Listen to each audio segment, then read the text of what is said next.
মা কাঁদিছে বাবা রতন আমার মা হলো একমাত্র মেয়ে মমতাকে আমি তোমার হাতে তুলে দিলাম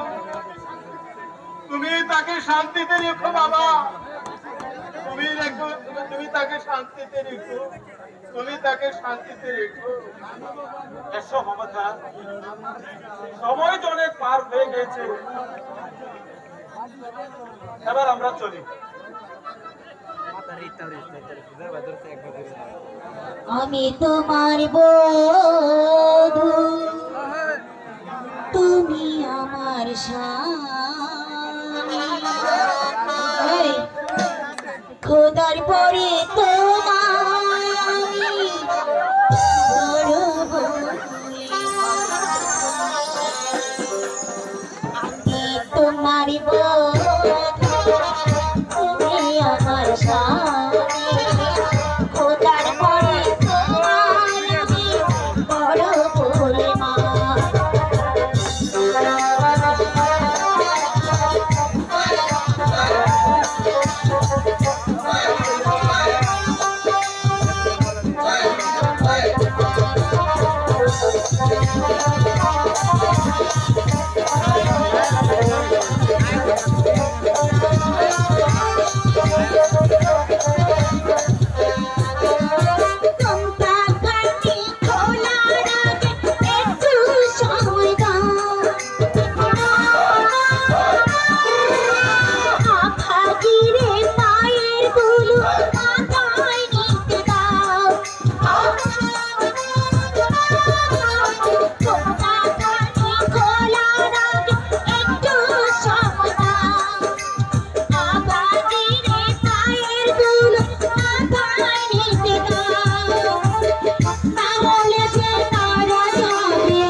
এসো মমতা